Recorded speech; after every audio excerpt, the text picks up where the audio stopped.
sports station, KGSO. The Press Box on KGSO.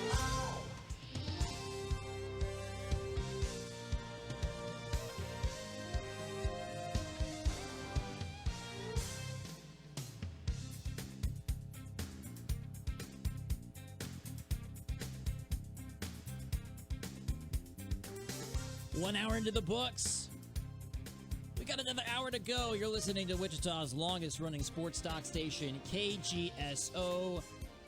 It is the Press Box. Jay-Z, Jacob Zimmerman, Chuck Fairweather inside the Seven Clans First Council Casino Hotel and Resort Studios. So, Chuck, here on a Tuesday, we typically have Michaela Day on from Cake, as we just did first hour. Every once in a while, you know, we kind of take Wichita's opinions, the requests. We kind of recognize, all right, what's the sports calendar looking like? Who should we have on? And today we have a special guest locked in on the phone right now, Sam Stevens.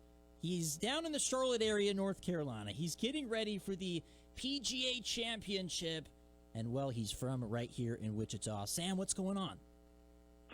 Not a whole lot. Not a whole lot. Just trying to stay out of the rain here in Charlotte. Glad to have you on the station. Raining down there? Oh, yeah. Well, yeah, it's been terrible weather the last couple of days. Been able to get out a little bit, but yeah, it looks like it's going to be a little bit better once the tournament starts on Thursday, which is nice. So, Sam, you're from Wichita. You went to Cape and Mount Carmel. The first question I have for you, though, is with the championship here on Thursday, our station's getting ready to have reports pretty much every hour all day, so the folks can hear about how you are doing as it relates to the best of the best there at the tour, at the event. What does your schedule look like leading up to a championship like the PGA Championship? When do you show up there in the city? What do the workouts look like leading up to it? What's the preparation look like for this PGA Championship, Sam?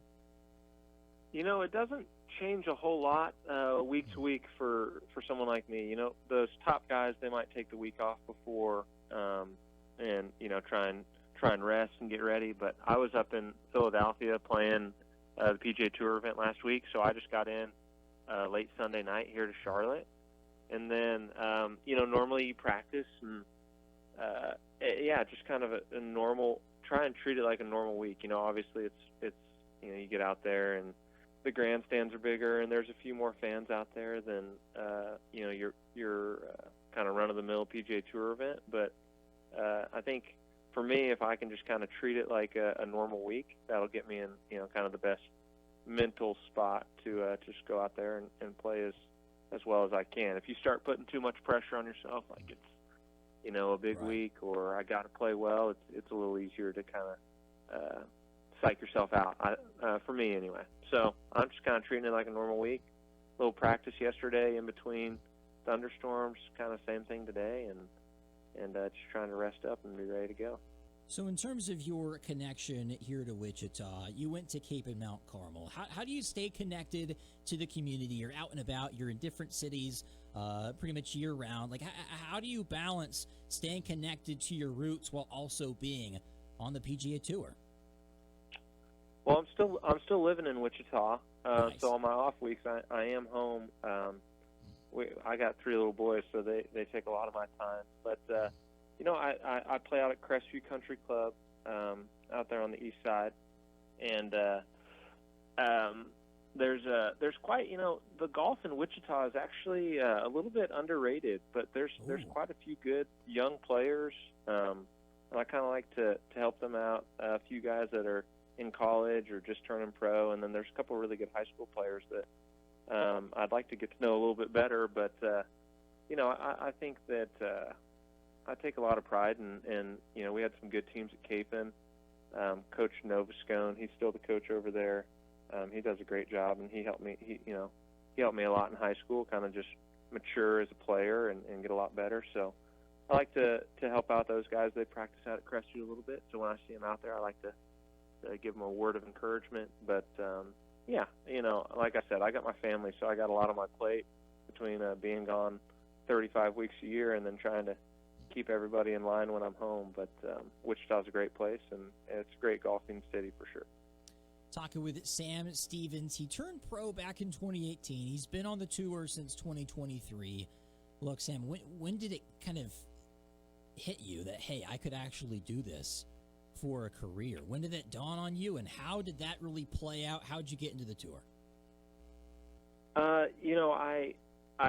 Growing up, you always think, oh yeah, I'm going to be, golf was kind of, I played every sport, but golf was my favorite sport, so I always thought I'm going to be on the tour, no problem. And then I was a good high school player, so everything was kind of going according to plan. And then I went to Oklahoma State, which is historically a really good golf program. They have a great program, and I kind of ran into the buzzsaw of, hey, there's a lot of guys out there that are pretty good. So still kind of had that dream of playing the PGA Tour, but struggled to get into the lineup, into the starting lineup, and started to kind of doubt if, that was going to be what happened. But like you said, I turned pro in 2018, and then played for about a year and a half, and was kind of not necessarily thinking about quitting, but it just wasn't quite materializing as fast as I wanted it to be.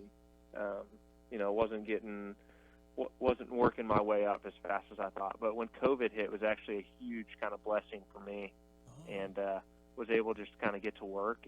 And once everything kind of shut down there for 6 months, but once things started back up, I had kind of jumped a level and played really good and got onto the Korn Ferry Tour in 2022, and then got right onto the PGA Tour later that year, and kind of I feel like I'm still getting better. COVID was kind of the catalyst for me, where I kind of figured some things out, and I feel like I've just been on a steady rise for the last few years, which is really exciting, and hopefully I can kind of keep that going. What was it that seemed to click for you during that COVID period? Was it just without a lot going on? Was it just the ability to consistently practice and kind of figure out specific things that you think you were struggling on, or was it did you just play round after round after round of golf and not worry too much about one specific thing? What do you think it was about that time? A little bit. Yeah, it was a combination of those things. At the time, me and my wife, we were living in Fort Worth, Texas, and it was one of those. Golf is a sport where, and all sports are like this, where if you have a tournament coming up, you're kind of just trying to figure out how to piece it together for the next event, and so sometimes you can be short-sighted, or it was easy for me to kind of be like, all right, I just got to figure out how to, make a check at this next event. And when you never get that opportunity where it's like, okay, I've got 6 months here where there are no tournaments to play, so I can just work on getting better and not work on trying to manage. Does that make sense?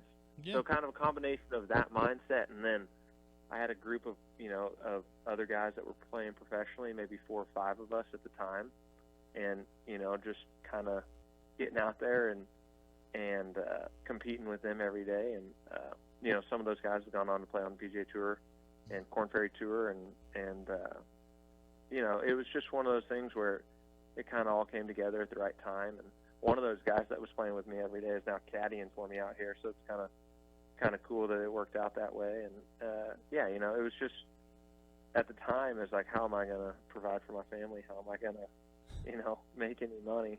But it turned out to be a huge blessing. Sam, I almost kind of gave you a little bit of a laugh there when you mentioned providing from your family. Of course, that's a very serious topic. The only reason I kind of chuckle is I'm on PGAtour.com. Knowing what we now know about you, look, I'm looking at stuff like events played, cuts made. It's got a bit of a stat here for official money. I'm not going to say the number, but it's a 7-digit number. I imagine that number is going to go to an 8-digit number here soon, Sam. So best of luck to you here with the PGA Championship coming up this weekend. You never know what could happen. Going back to last year, I did want to ask you about this. We had Michaela Day on from Cake Sports earlier in the first hour, and she sort of brought this up with the Wichita Open, the Korn Ferry Tour last year. Looks like you were 1 stroke shy of the victory. Sam, are we going to see you back in the Wichita Open at some point? I hadn't thought about it. Normally, the reason I played last year, I was playing the PGA Tour, but the Wichita Open always overlaps with the U.S. Open, and so generally, you would want to play in the U.S. Open if Right. you got in, but I didn't qualify last year, and so that's one of those things where hopefully I've played well enough this year. There's a good chance that I won't even have to qualify; that I'll just be exempt for the U.S. Open. So again, I don't know if they've changed the schedule or what the deal is. I would love to get a redemption shot, but if I'm playing the U.S. Open, I'm going to go ahead and go play the U.S. Open. But that was such a cool experience, and I think just getting to play in front of your home crowd is not something that I've ever gotten to do. So to be in contention, and I really thought I had that tournament won. Made a couple bogeys coming down the stretch, which was heartbreaking. But looking back on it now, almost a year after, and such a cool experience, and better for it now. In the moment, you're always upset when you don't get the job done, because you don't get very many opportunities like that. But it was just a really cool experience, and had my family out there. My boys are old enough to kind of remember that, and I think that's really cool. I want to pose a little bit of a hypothetical question to you. Okay. Because we talk a lot here on the show about the Wichita sports scene, and it feels like it just continually grows. Wichita recently hosted the NCAA tournament. That was very well received, very very well attended. We got boxing coming here in June. Yeah, we've got some boxing coming. The TBT tournament has always been a big thing here. Do you think Wichita is a place that could ever see an outright PGA tournament event? And if so, what would it take for that to happen? That's a good question. That would be so cool. Obviously, I would love something like that. The PGA Tour and kind of the state that it's in right now, with I don't know how closely y'all follow golf, but just kind of with the Saudi-backed golf league that's going on, and the PGA Tour has kind of been cutting back on some of their expenditures, or they're trying to moving forward. So I'm not sure they're looking to add any new events, and I'm not sure that Wichita would necessarily be the market they're looking to go to. But I mean, the Wichita Open, I don't know if you guys have been out there. It's a Korn Ferry event, which is basically like a AAA, baseball team is kind of the same level the Korn Ferry's on. So you get amazing players, and they set up that 17th hole. It's par 3. It's like kind of a stadium where they've got 5,000 to 10,000 people sitting in those seats and going crazy. It's such a cool feel. So I think that golf is super well received in Wichita, and I think that the Wichita Open. I'm forgetting the tournament director's name off the top of my head, but he does such a great job with that. So I'm not sure that we could make a PGA Tour event happen in Wichita, but for right now, I think the Wichita Open's an awesome event, and I would encourage anyone that's in town. I think it's normally June, so it's a little hot, but if the weather cooperates, everyone should go out and go check it out.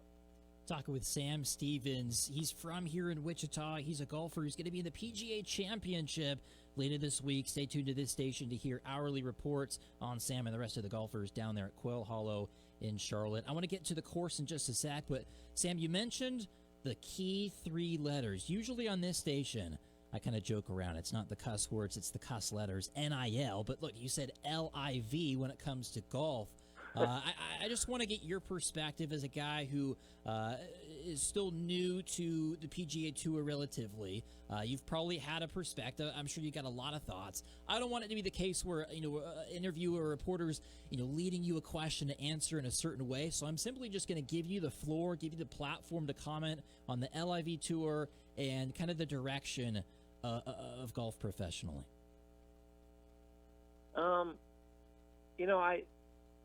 When it all first kind of went down 2 or 3 years ago, I was very much on the side of the PGA Tour, kind of banning the players that were going to live, and kind of, those guys are getting paid a lot of money, and for them to be able to take that money and then maybe come back and play on the PGA Tour, I didn't think was totally fair. But kind of as the PGA Tour has made some questionable decisions, in my opinion, over the last couple of years, whether it be kind of shrinking the sizes of the field or kind of insulating the top guys from losing their card or dropping out of kind of the upper echelon of golf. I've gotten more to the point where we just need all the best players playing back together on the same tour. And I think, to be completely honest, I think we're a long ways from that. I think that there's kind of some hard-headed people on both sides, whether it's the Saudis or the people at the PGA Tour, that aren't really willing to, or maybe they're willing and they would like to see all the best players back together, but they're not really willing to concede anything to the other side. So we're kind of stuck in a weird spot. Right. But I'm kind of a golf purist in that, the LIV, again, I don't know how much you guys follow it, but the team format's kind of strange to me. They shotgun start everybody. They play music on every hole. I think that's kind of a little silly. A little bit of a hit and giggle, as my grandpa would say. But, it's intriguing. And, again, I want golf to stay as pure form of competition as it can. And everyone kind of talks about growing the game, which is great. And I'm all for more people wanting to watch golf. But I think that, the attractive thing about sports is the competition of it. And I think even like the pure competition, even like in basketball, you watch the NBA guys and they're not really playing defense until the playoffs. And, LeBron sits out, Well, hey, 20% of the games or don't whatever. you start going about the NBA. I'm gonna fight back with you on that. But yeah. But I'm just saying, it's like, let's just get back to pure competition and in every sport, and I think that's what people love about it. And golf was kind of one of those, maybe, and again, I'm biased, but it's one of those sports that kind of had remained pure competition up until the last couple of years, and now it's more about the money, and guys are taking events off that they normally wouldn't, and it's losing a little bit of its luster. And again, maybe I'm just growing old and cynical, which is totally possible, but my opinion is let's get the best guys back together because that's what golf needs, and that's what's most exciting for everyone to watch. That's a good take. And no, you're not too old, Sam. I think you're still in your 20s. So, Chuck, you got a response? No, I think he's spot on with it. I look at and don't roll your eyes at me too hard, but throughout motorsports, which is my favorite sport, yeah, I've experienced this split multiple different times. Probably the most common one among motorsports that people know of is the IndyCar Champ Car split for a long time. That it really fractured open wheel and IndyCar racing for a lot of years, to where now, even though that split is no longer there, a lot of motorsports people, the one event annually that IndyCar really dominates the calendar is the Indy 500. Otherwise, IndyCar is kind of an afterthought in motorsports anymore when it comes to, when you put it up against, NASCAR or the NHRA or Formula One or whatever. Like, IndyCar is kind of an afterthought compared to that. And you don't want that to happen to golf. Now, you don't want golf to become an afterthought to every other sport that there is, because of this fracture and because of the fact that you don't have right now all of the best players on one single tour. For me, on a sub level, I'm seeing the same thing happening right now in dirt sprint car racing with the split between the World of Outlaws and High Limit. We don't have the best guys all on one tour, and it's hurting sprint car racing as a whole. Now, again, that's a different level of motorsports that I understand, that I know that a lot of people don't. But what I'm saying is, I've seen this among different levels of sport multiple times, and yeah, I think it's a concern for anybody involved in golf. Yeah, exactly. I mean, golf is a secondary sport. It's not baseball, it's not basketball, it's not football. And if there's only so many people that know golf, and if they can't see their favorite players play every week, if they get to only see them at the majors, basically, it's just interest kind of wanes and golf dies. So that's not what I want. yeah, I don't know anything about the motorsport stuff, but it sounds kind of like a similar issue.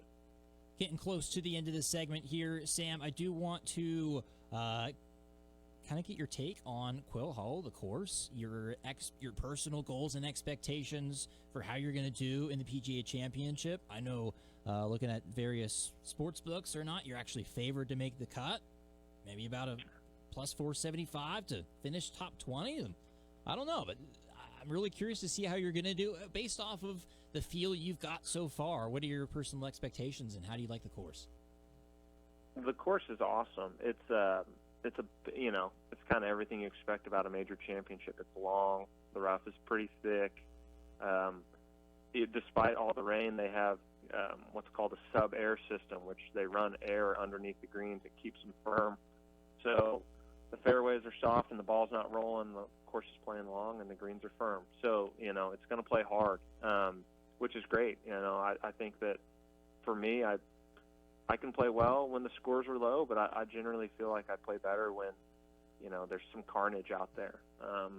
So as far as that goes, I think the course sets up well for me.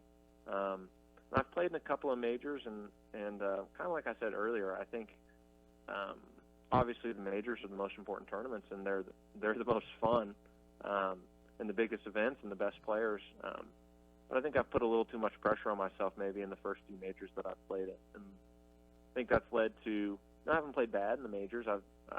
In fact, I haven't missed a cut in a major that I've played in, which isn't a huge sample size, but I think I could play great this week. I played well a few weeks ago in Dallas at the Byron Nelson.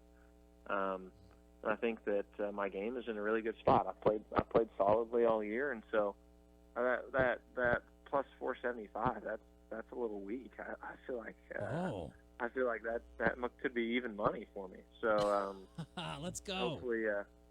Hopefully I can prove that right, or prove it wrong, I guess. Well, but anyway, I feel good. Well, if you feel that good about it, I'm gonna go put down. I want to go put down a hundy on you. I'm going to get in trouble now. Oh, no. We're going to financially support you, Sam. Oh, yeah, man. Good, It's good. been great having you here on KGSO. Real quick, anything you want to shout out? Shout out. Social media? No, I don't know anyone. I'm sure there's a lot of people I know with the station. Shout out to my people at Crestview Country Club for putting up with me and letting me hit balls. Nice. I'm always in the way out there. So all the members of Crestview, thanks. Well, that is Sam Stevens. Best of luck to him in the PGA Championship in Charlotte, North Carolina this week. Stay tuned to this station for updates. Sam, you're the man. Thanks so much. Thanks for the time, Sam. Yeah, thank you guys for having on. Yeah, talk to you later. That. Oh, Sam did give it a little bit of an NBA jab in there. We'll talk some basketball when we come back. It's the Press Box.